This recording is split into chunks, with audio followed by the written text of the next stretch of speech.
What's up, gamers? It's Maverick 10, and I'm here to talk to you about the thing everyone is excited about for next week, and that is E3 2013. I'm joined today by a very close friend of mine, the owner of the greatest unboxing in the history of YouTube, Gmoneyproductions29. I call him Grant. Grant, what is up, my friend? Please don't call me Grant. I'd like to be referred to by my birth name, G Money. Gotcha. Absolutely. Yeah. G Money, it is Grant. So, dude, E3 is next week. Everyone's talking about it. Everyone has their own little suspicions, their own rumors. It's lots of fun. It's the biggest time of the year for gamers. It's like the Super Bowl for video gamers. I was going to say it was like the Hanukkah of gamers. Okay, we're on the same page, just different books, I think. So yeah, Okay. the Hanukkah, the Super Bowl, Yeah. the MLG tournaments, it all works. Yep. So today, what we're going to talk about to you guys is Xbox One, PlayStation 4, give our predictions on what we think is going to happen with each conference, as well as perhaps some wishful thinking here and there. As gamers, it's hard to read up on these rumors and go into E3 with nothing in the back of your head saying, man, I kind of hope that one game, Siphon Filter is man. now for PlayStation 4. Okay. Let those dreams die because it's just not going to happen. Those dreams to bed. Okay.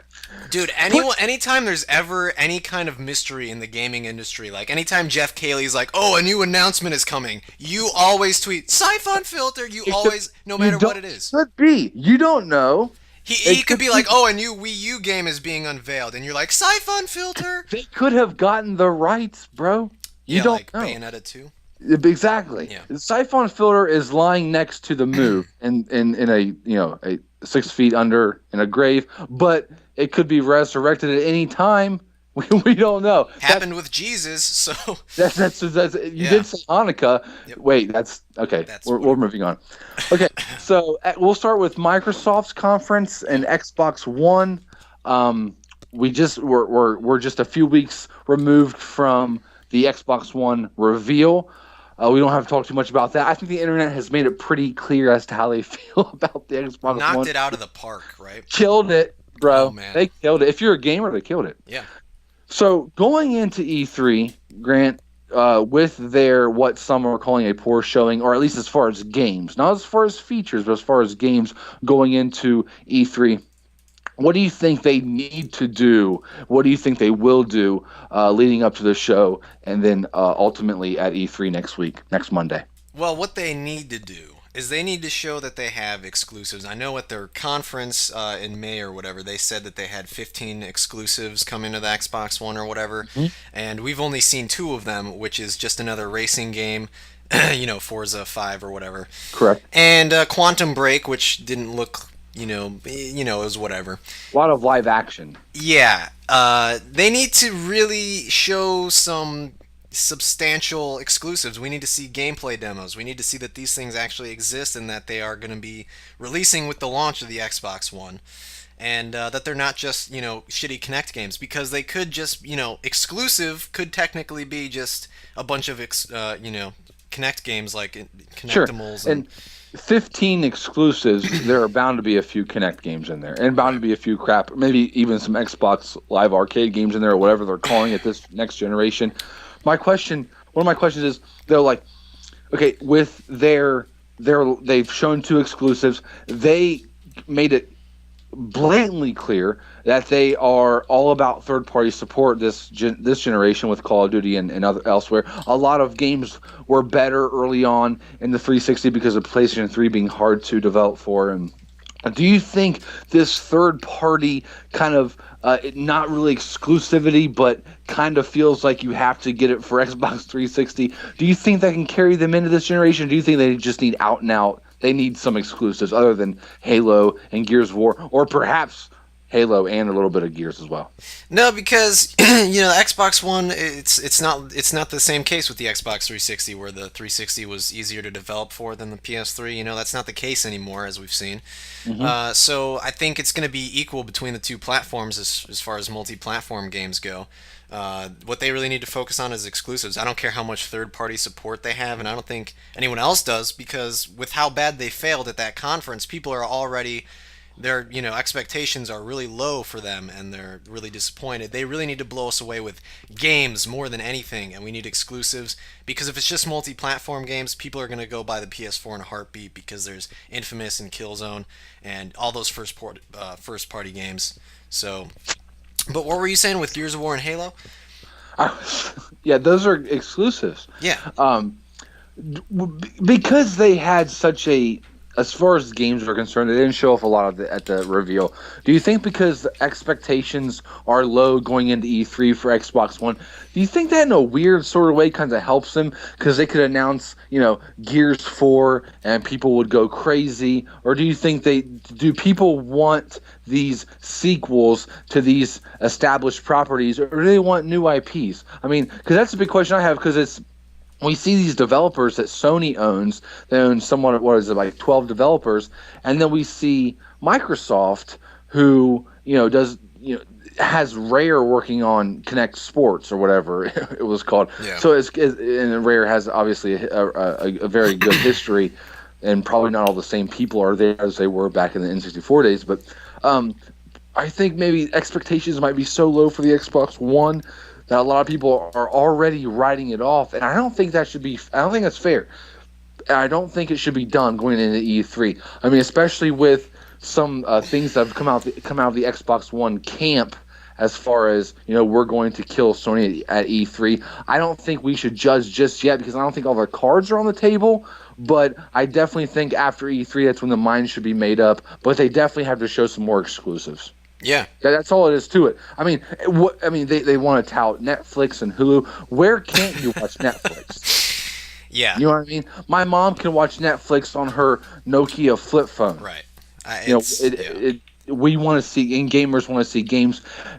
I would like to hope that Microsoft, and I think they are smart enough to see, okay, reaction wasn't that good to the Xbox One conference. We need to show some exclusives, and if they have them, they're going to show them. We'll know if they have them or not, because they'll show them. Otherwise, they'll end up being some Square Enix weird thing where it's written on a napkin like, "Hey, this game is coming. We have no footage." Or it'll be like an agent, like 15 times. Exactly. Yeah. Just the logo that someone drew on a cocktail napkin. There's Sunday night. Yeah, there's like a gun carved out of a letter, because whatever, that looks cool. Yeah, because gamers like guns, so it's, hey, we have this new IP, and Matrix or Matrick, whatever his name, the guy who claps in front of his microphones, Don Matrix, is in the back going, we need to come up with a good name, and he's like, Kill Face. Okay, Kill Face it is.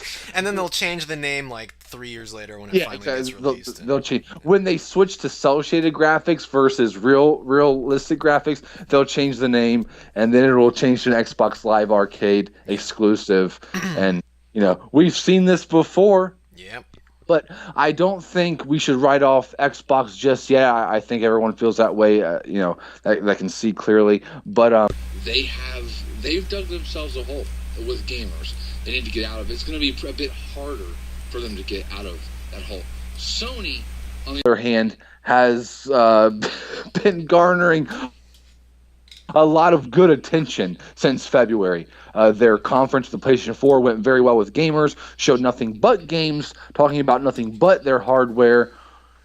Did they, quote-unquote, spill their load all too soon, or do they? I mean, that's the issue. That's the scare I have with Sony. My scare is Microsoft is they don't have anything to show. My scare is Sony is they've already shown everything they have. What do you think? It's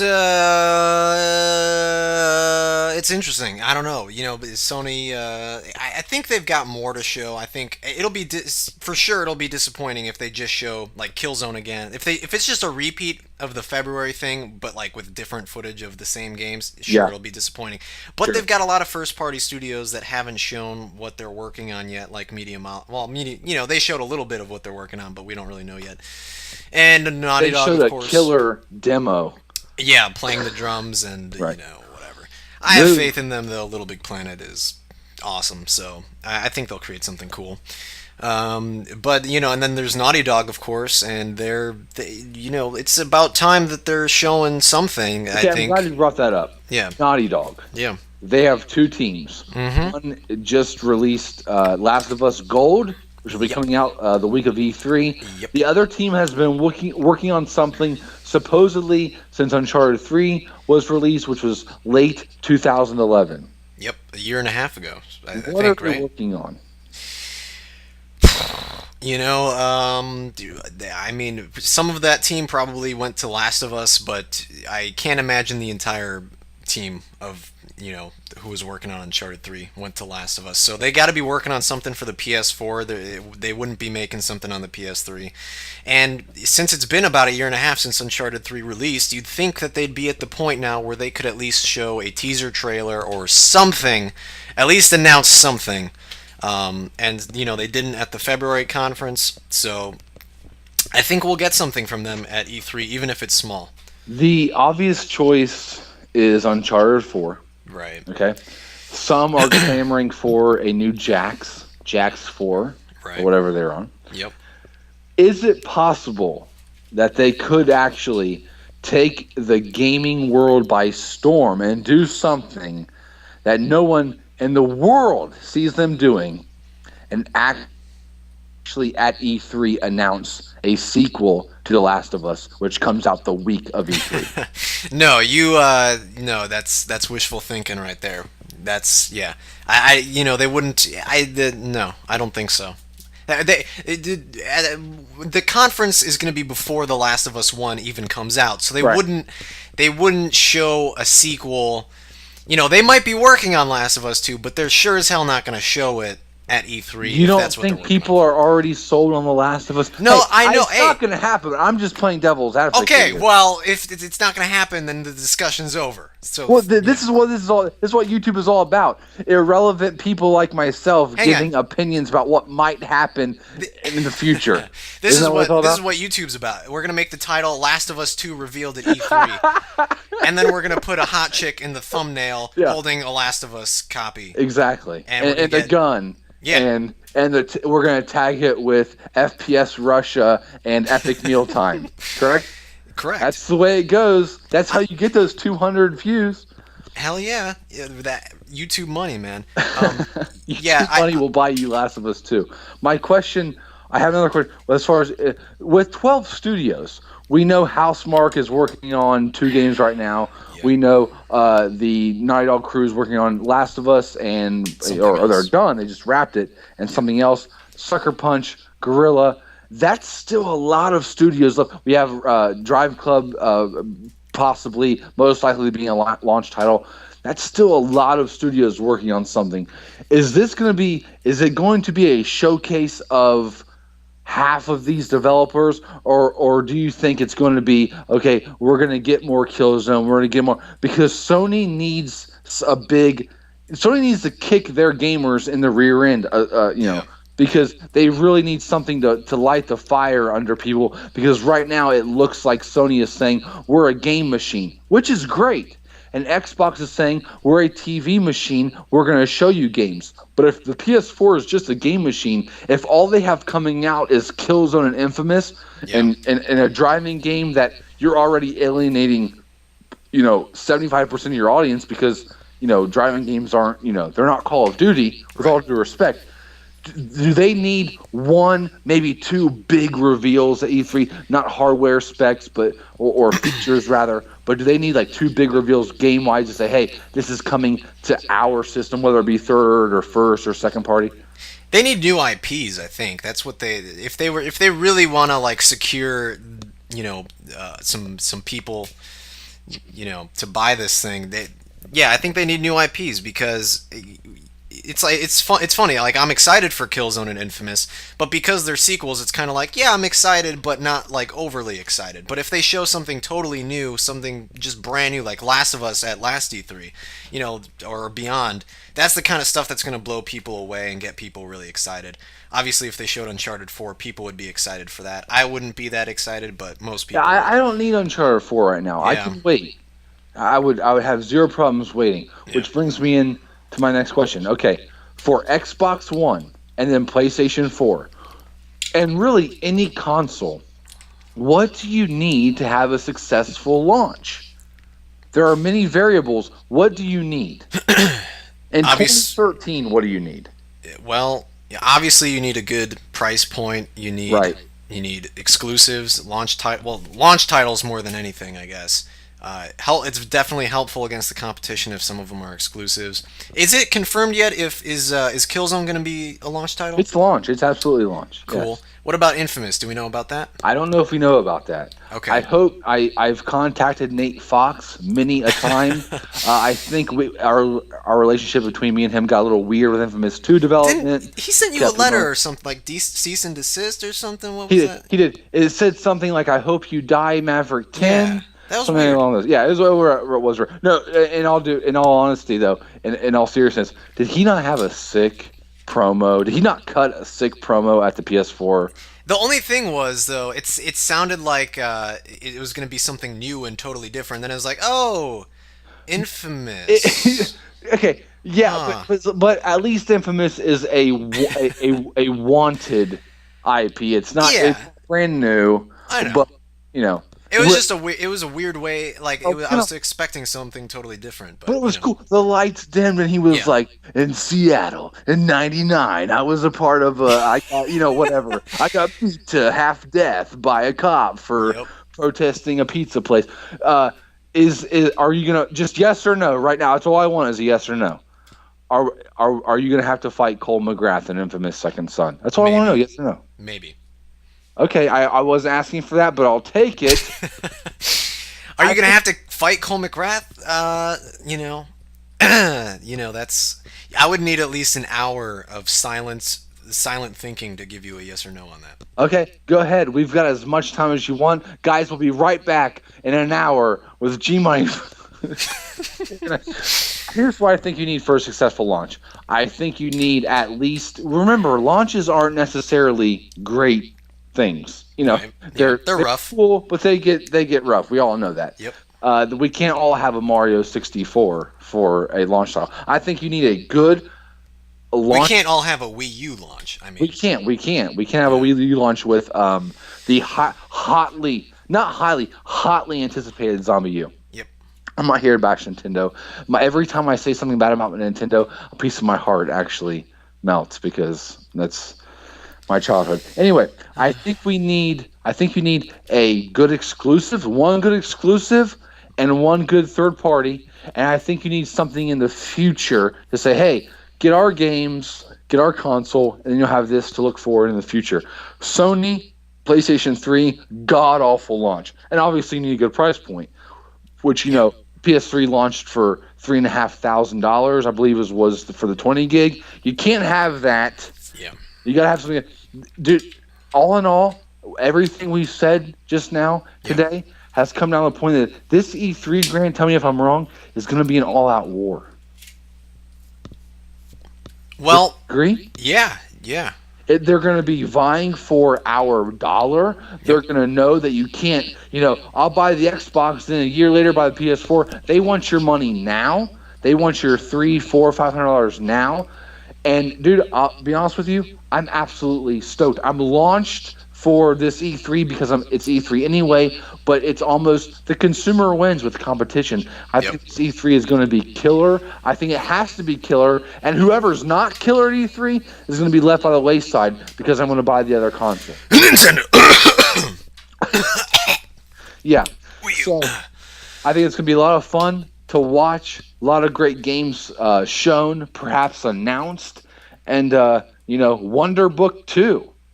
Dude, I'm stoked for that. I know. The Wonder Book 1 was great and all. Don't get me wrong, I use it every day. But no, and I love how the tension between Microsoft and they're taking jabs at each other constantly. I mean, like you said, Microsoft tweeting out, "Yeah, we're gonna kill Sony." Like, okay, you just gave the worst conference in the history of conferences, and you come out saying you're gonna kill Sony at E3. Like, oh, you're sending me mixed signals here. What the hell is going on?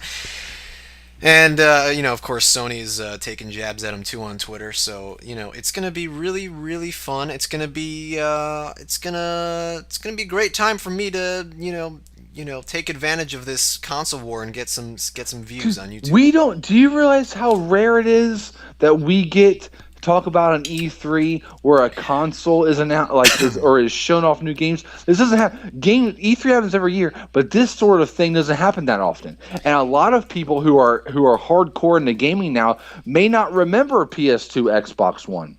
Yep. And GameCube or Xbox One. and Xbox bad. One and Xbox One, they're different. Right, things. they're completely different. Yeah. Xbox One, and the GameCube. So this is interesting. It's fun. It's cool. You can root for your favorite guy and hope they come out on top. And beyond, dude, Xbox conference. Watch it Monday, June 10th, and then Ubisoft. Have a great time. And then 9:00 Eastern time is. But dude, it's like it's freaking like the freaking Super Bowl, dude. It's like a UFC big time main event fight. This is what it's all about. We as gamers need to embrace this. It's a lot of fun. I absolutely have nothing against fanboyism, but try to just bring it down a little bit for next Monday and have a good time with it. And as soon as Halo 19 is released or revealed, tweet it that you're sick of Halo, whatever you want to do. But let's have fun with this. This is a good time. This is when gamers can come together and be like, you know what? That's my guy. That's my Nathan Drake up there for Uncharted 4. So it's a lot of fun, and I'm so stoked. I'm so launched and ready for it. G-Money, Grant, my man. Is there anything else you want to say? History is going to be made. You're right. I mean, it's going to go down in the textbooks. Where our children and our children's children are going to be reading about this shit in I don't know what class would they be reading about this in. Gaming, that gaming class that's coming around. They're supposed to gaming history. Gaming history. Yeah. Oh, dude, seriously, right now, would you take a gaming history class? Fuck yeah, dude. Okay. I'm gonna teach a gaming history class. That's that. Yeah, you're gonna, dude. You need to take notes next week because you're gonna be teaching children of gaming history. That's gonna be great. It is gonna be great. It's gonna be awesome. I almost want to pause and just reflect on what could be, but this is YouTube. We don't have time for that. No, we don't. So time is money. Time is money, and I make none, but I have lots of time. Grant, I want to thank you for joining me. You can check out Grant's channel in the description, Gmoneyproductions29. You can check out my channel in the description of Gmoney's video. Yeah. And we look forward in the comment section. We would in the comment section. The comic section? There's a comic section of this video. That new YouTube app where you don't talk about what was in the video. You just talk about comics. Yeah. So. We talked about E3 of this video. Let me know how you feel about Captain America and Peggy Carter not getting together. Spoilers at the end of Captain America. Yeah, breaks my heart every time. No, we don't even need you to get that's a video. Superhero movies are a video for another time. Are you in? Yeah. Yeah. See there. Yep. Appreciate you watching. I'm Maverick 10. Go ahead and take us home, G-Money. Take what? What did you say? Go ahead and take us home. I try to be smooth about it, but you can go ahead and take us home. Take us home with what? I tried to be. I wanted it to be like. I understand you're trying to be smooth, but I don't know what the fuck you're talking about. I wanted it to be like kind of like professionally. Okay, we'll edit this out. I can edit this. Totally edit this. Seriously, because I'm really ticked right now. Edit this crap right now. Okay, all right. Jeez, just did you take your pills this morning? Because I didn't. You're if you leave this in the video, I swear to God. Dude, I'm sorry. I didn't mean to. You said take me home, and you're home, so I don't know what do you want me to do? We're in different states, man. Okay. You know what? Screw this. I'm not even gonna give you permission to upload this video. No. It's no. You had your chance. You blew it. I'm done. I'm out of breath. I know you're out of breath, but you want me to take you home. What do you want me to take you home? Just in the video, please. The video's done. I want to take you home. Just tell me how to take you home. How do I get home from here? By telling the audience that you're out of breath, please. I'm G-Money, and I'm out of breath. Was that so hard? Look, that was really stressful, okay? All right. Perfect. Cool, man. How long was that? Jeez. 40 minutes or so. Was it really? No, I think it was like 20 minutes or something. It felt good though. It felt like no Dude, downtime. you just like before we started recording, you were just talking normal and shit, and then you're like, I'm blah, blah, blah, blah. You're so energetic. It's like, What's wrong with that? You need to gain their attention. You can't have, "What's up, guys? We're gonna talk about Xbox One." but that's how you get the views, man. People love that shit. I guess they do. I'm sorry if I changed. I was just trying to be. Just make sure you wipe all the powder off your nose because I don't want your wife to find out. Are we ready? Yeah. Okay, guys, we're talking about E3 2020. No, who's going to E3? No one's going to E3. Okay, all right. See you, Everything out of breath. Literally.